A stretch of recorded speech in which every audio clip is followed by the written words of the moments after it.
اعوذ باللہ من الشیطان الرجیم بسم الله الرحمن الرحيم. ألم تر إلى الذين نافقوا يقولون لإخوانهم الذين كفروا من أهل الكتاب لئن أخرجتم لنخرجن معكم ولا نطيع فيكم أحدا أبدا وإن قوتلتم لننصرنكم والله يشهد إنهم لكاذبون لئن أخرجوا لا يخرجون معهم ولئن قوتلوا لا ينصرونهم ولئن نصروهم ليولن الأدبار ثم لا ينصرون لأنتم أشد رهبة في صدورهم من الله ذلك بأنهم قوم لا يفقهون لا يقاتلونكم جميعا إلا في قرى محصنة أو من وراء جدر بأسهم بينهم شديد تحسبهم جميعا وقلوبهم شتى ذلك بأنهم قوم لا يعقلون كمثل الذين من قبلهم قريبا ذاقوا وبال أمرهم ولهم عذاب أليم كمثل الشيطان إذ قال للإنسان اكفر فلما كفر قال إني بريء منك إني أخاف الله رب العالمين فكان عاقبتهما أنهما في النار خالدين فيها وذلك جزاء الظالمين. صدق اللہ العظیم. الحمد للہ رب العالمین والصلاة والسلام على سید المرسلین وعلى آلہ واصحابہ اجمعین اما بعد. سورۃ الحشر کا یہ دوسرا رکوع ہے جس کی ابھی آپ کے سامنے تلاوت کی جا چکی ہے. جملہ 7 آیتوں پر مشتمل اس رکوع کا آغاز ہو رہا ہے آیت نمبر 11 سے، جبکہ یہ رکوع ختم ہو رہا ہے آیت نمبر 17 پر. ان 7 آیتوں میں اگرچہ کہ اسی واقعے کی کچھ کڑیاں ہیں جس کا آغاز گزشتہ 10 آیتوں میں ہو چکا ہے، بنو نذیر کا واقعہ، لیکن آخری 2 آیتیں بڑی اہم ہے، تزکیہ نفس کے لیے، تربیت کے لیے غیر معمولی مؤثر ہے، اور انشاءاللہ دھیرے دھیرے وہاں تک ہم جب پہنچیں گے تو اس کی وضاحت آپ کی خدمت میں عرض کر دی جائے گی. شروع کی جو 5 آیتیں ہیں، آیت نمبر 11، 12، 13، 14، 15، جیسے کہ میں نے ابھی عرض کیا کہ اس کا تعلق اسی واقعے سے ہے جس کا تذکرہ سورۃ الحشر کی ابتدائی آیتوں میں شروع ہو گیا، اور وہ واقعہ اللہ کے رسول صلی اللہ علیہ وسلم کی زندگی کے اہم واقعات میں سے تھا، جبکہ غزوہ احد میں مسلمانوں کو زک پہنچ گئی، کئی ایک مسلمان شہید ہوئے، حضرت حمزہ رضی اللہ تعالیٰ عنہ جیسے حضور اکرم صلی اللہ علیہ وسلم کے قریبی رشتہ دار، چچا اور جلیل القدر صحابی وہ بھی شہید ہو گئے. بڑا بھاری نقصان تھا مسلمانوں کا، لیکن مسلمان ثابت قدمی کے ساتھ جب واپس آ گئے تو یہودیوں کا ایک قلعہ جو بنو نذیر کہلاتے تھے، ایک خاص خاندان کا قلعہ تھا. ان کی سازشوں مکاریوں سے مسلمان بہت نالا ہو چکے تھے، پریشان ہو چکے تھے. اور میں نے اس واقعے کے آغاز میں آپ کی خدمت میں وہ تاریخی تمہید بیان کر دی تھی کہ اللہ کے رسول صلی اللہ علیہ وسلم جب مدینہ منورہ تشریف لائے تو آپ نے یہودیوں سے صرف اس بنیاد پر کہ یہ کتاب کے دعوے دار ہیں، اہل کتاب اپنے آپ کو کہتے ہیں، بڑے زبردست ایگریمنٹ آپ نے کیے. اور وہ ایگریمنٹس وہ معاہدے زبانی نہیں تھے، تحریری تھے، لکھ کر ان کو محفوظ کیا گیا تھا. یہ باتیں طے ہو گئی تھی کہ ہم سب مل جل کر رہیں گے، یہ باتیں طے ہو چکی تھی کہ آپس میں ہم جھگڑا نہیں کریں گے. یہ وضاحت کے ساتھ تحریر تیار کر لی گئی تھی کہ اگر مدینہ منورہ پر حملہ ہو تو سب مل کے ڈیفنس کریں گے. یہ بات بھی تحریر میں آ چکی تھی کہ اگر مدینہ منورہ پر حملہ ہو تو دشمن کی جو باہر سے آ کر حملہ کر رہا ہے کوئی بھی سپورٹ نہیں کرے گا. یہ بات تحریر میں آ چکی تھی کہ اگر آپس میں اختلافات ہوں گے، جھگڑے ہوں گے تو اللہ کے رسول صلی اللہ علیہ وسلم جج ہوں گے. حضور اکرم صلی اللہ علیہ وسلم کا فیصلہ قطعی ہوگا، آخری ہوگا، فائنل ہوگا. یہ سب تحریریں تیار کر لی گئی. اور ان یہودیوں نے، جن میں 3 قلعے تو یہودیوں کے مدینے سے بہت قریب تھے، بنو قینقاع، بنو نذیر اور بنو قریظہ، اور ایک قلعہ دور تھا خیبر کا. اور خیبر والوں سے حضور اکرم صلی اللہ علیہ وسلم نے ان کو چھیڑا بھی نہیں، کیونکہ وہ بہت دور تھے، تقریباً 100-120 کلومیٹر دور تھے، وہ بالکل علیحدہ شہر تھا. لیکن یہ قریبی قلعے اور یہ یہودیوں کے وہ مراکز تھے جو مدینہ منورہ سے بالکل متصل تھے. ان سے حضور اکرم صلی اللہ علیہ وسلم نے معاہدے کیے تھے، لیکن ان کا رویہ بڑا خراب رہا. لکھا پڑھی کے باوجود، معاہدوں کے باوجود معاہدوں کو توڑنا اور بار بار تکلیف پہنچانا. یہاں تک کہ کعب ابن اشرف نامی یہودی مکہ مکرمہ جا کر مشرکین مکہ کو برگلایا اور دعوت دی کہ آ کے حملہ کرو مدینہ منورہ پر، ہم تمہارا ساتھ دیں گے. حضور اکرم صلی اللہ علیہ وسلم نے نظر انداز کیا. پھر غزوہ بدر میں حضور اکرم صلی اللہ علیہ وسلم کے ساتھ بے وفائی کی، غداری کی، منافقین پیدا کر دیے اسلامی سوسائٹی میں. اور جب غزوہ احد میں مسلمانوں کو کچھ تکلیف پہنچی تو بجائے اس کے کہ وہ مسلمانوں کی مدد کرتے، انہوں نے اور مذاق اڑانا شروع کیا، جری ہو گئے، گستاخ ہو گئے، اور یہ سمجھنے لگے کہ اب مسلمان بچیں گے نہیں، ختم ہو جائیں گے. اسی اثنا 2 اور واقعات ایسے ہوئے جس سے حضور اکرم صلی اللہ علیہ وسلم بڑے غمگین ہوئے تھے. حضور اکرم صلی اللہ علیہ وسلم کی خدمت میں رعل اور زکوان نامی قبیلے کے لوگ آئے تھے، اور انہوں نے یہ کہا تھا کہ آپ چند مبلغین کو دیجئے، معلمین کو دیجئے جو ہم کو اسلام سکھائے. تو حضور اکرم صلی اللہ علیہ وسلم نے منتخب چیدہ قسم کے نوجوانوں کو ان کے حوالے کیا، اور وہ ان صحابہ کو لے گئے اور غداری کی اور ان کو شہید کر دیا. یہ وہ موقع ہے جبکہ حضور اکرم صلی اللہ علیہ وسلم نے باضابطہ بددعاؤں کا اہتمام کیا تھا. قنوت نازلہ پڑھنی شروع کی تھی فجر کی نماز میں، اور ان قبیلوں کا نام لے لے کر اللہ تعالیٰ سے عرض کرتے کہ اللہ ان قبیلوں کو آپ ہلاک کر دیجئے جیسے آپ نے قوم سمود اور قوم عاد کو ہلاک کیا. تو یوں ہی اللہ کے رسول صلی اللہ علیہ وسلم کبیرہ خاطر تھے، صدمہ تھا ان کی بے وفائی سے. پھر ایک دوسرا معاملہ ہوا جس کو بئر معونہ کہتے ہیں، وہاں بھی صحابہ پہ حملہ ہوا، سب شہید ہو گئے.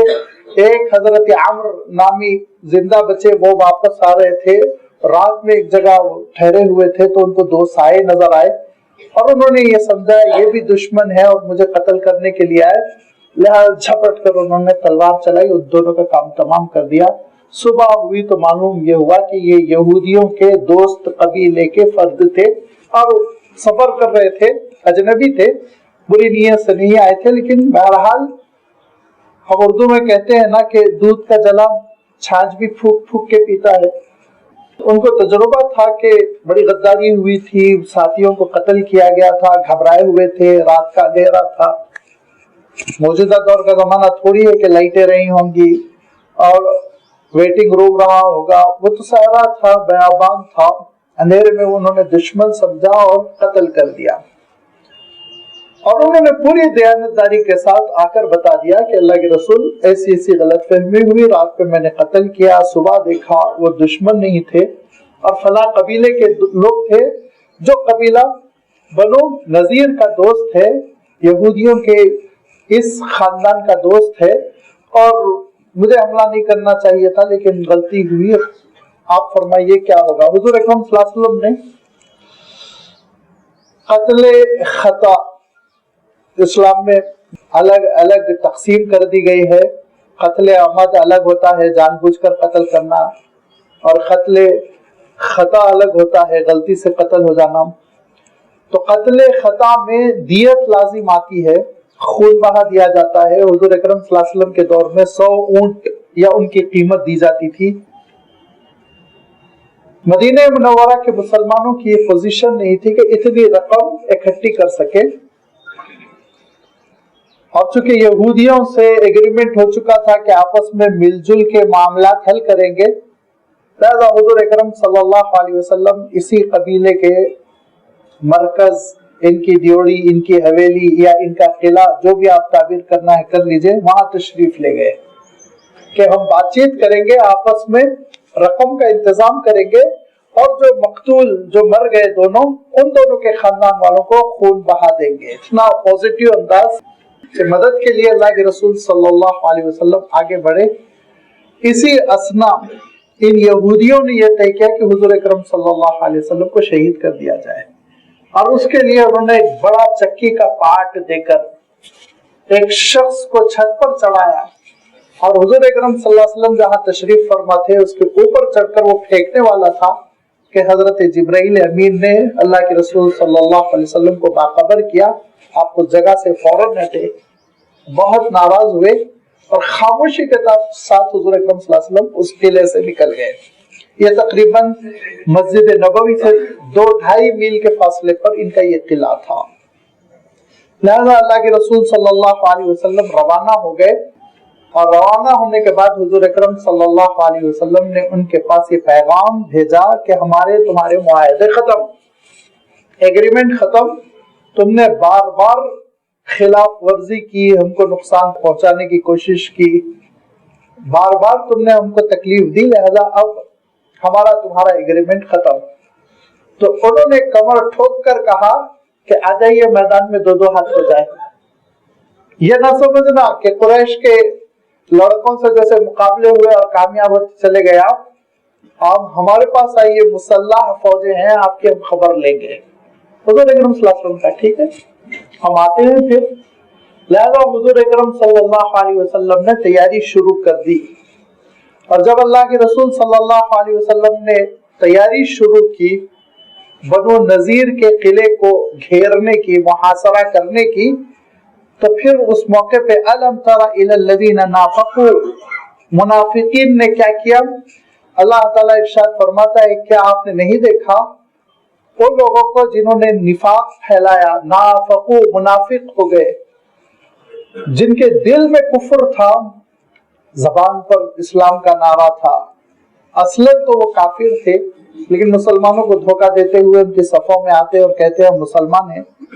اور اللہ تعالیٰ نے ان کا تذکرہ سورۃ البقرہ میں فرمایا، اللہ تعالیٰ نے ان کا تذکرہ سورہ آل عمران میں فرمایا، سورۃ الانفال میں فرمایا، مختلف مقامات پر، یہاں تک کہ پوری ایک سورۃ المنافقون نازل فرمائی، کیونکہ یہ وہ نفاق ہے جو بہت اسلام کو نقصان پہنچاتا ہے، اللہ تعالیٰ کے اس دین کو کھلے دشمن کے مقابلے میں زیادہ نقصان پہنچا منافقین سے، لہذا کھل کر ان کا تذکرہ، ان کی صفات، ان کی سازشیں، ان کی عادتیں، ان کی اسکیمیں سب کو اللہ تعالیٰ نے بیان کیا ہے۔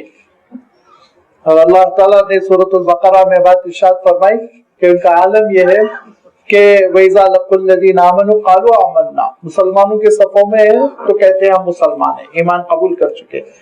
وَإِذَا خَلَوْا إِلَىٰ شَيَاطِينِهِمْ، لیکن اپنے شیطان سرداروں کے پاس جا کر کہتے ہیں إِنَّا مَعَكُمْ إِنَّمَا نَحْنُ مُسْتَهْزِئُونَ، ہم تمہارے ساتھ ہیں، کفر کے ساتھ ہیں، شرک کے ساتھ ہیں، ان سے تو ہم دل لگی کر رہے ہیں، مذاق کر رہے ہیں، الو بنا رہے ہیں، نعوذ باللہ۔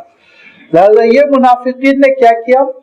اللہ تعالیٰ ارشاد فرماتا ہے کہ أَلَمْ تَرَ إِلَى الَّذِينَ نَافَقُوا، اے رسول کیا آپ نے نہیں دیکھا ان لوگوں کی جانب جو منافق ہو گئے تھے، يَقُولُونَ لِإِخْوَانِهِمْ، جو اپنے بھائیوں سے کہہ رہے تھے، یہودیوں کے سلسلے میں اللہ تعالیٰ نے ارشاد فرمایا جو ان کے بھائی تھے، دو طرح سے بھائی تھے، ایک تو یہ کہ واقعتاً بہت سے یہودی ہی منافق بنے تھے، اصلاً وہ یہودی تھے، انہوں نے اسلام کا لبادہ اوڑھا اور حضور اکرم صلی اللہ علیہ وسلم کی مجلسوں میں آتے اور محض جاسوسی کرتے، سماعون للکذب اکالون للسحت، حرام کھاتے اور جھوٹ کو پھیلاتے۔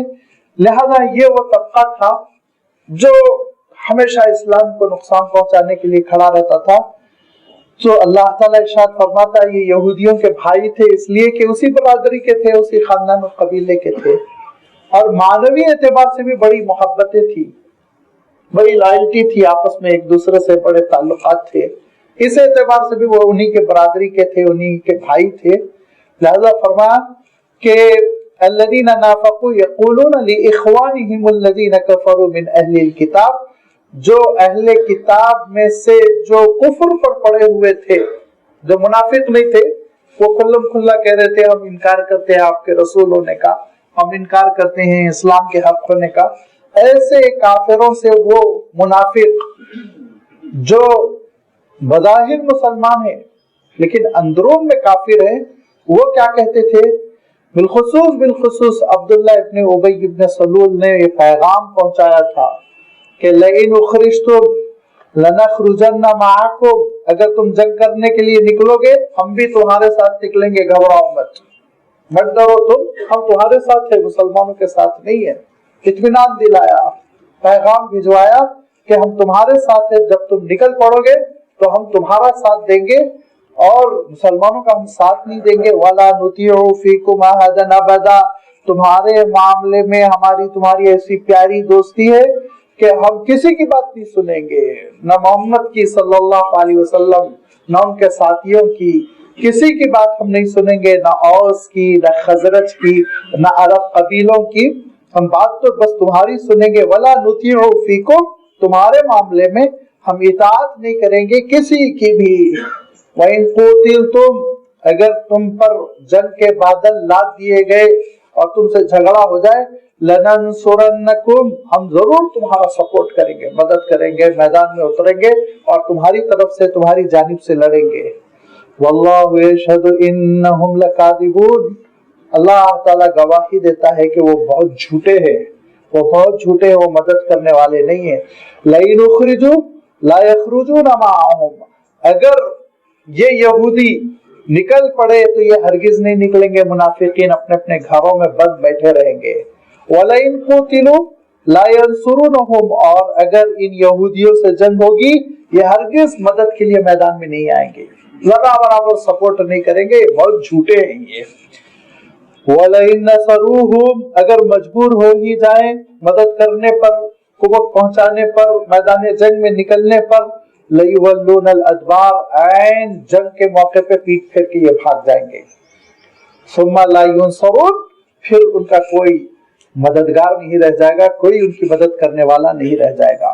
لہذا یہی ہوا، حضور اکرم صلی اللہ علیہ وسلم نے اعلان فرمایا اور حضور اکرم صلی اللہ علیہ وسلم نکل پڑے، اور دھیرے دھیرے حضور اکرم صلی اللہ علیہ وسلم اس قلعے کی طرف آگے بڑھ رہے ہیں جو بنو نذیر کا قلعہ تھا، اور بنو نذیر مست کہ ہماری مدد باہر سے بھی ہوگی، اندر سے بھی ہم نے تیار کر رکھے ہتھیار، تلواریں، تیر، نیزے،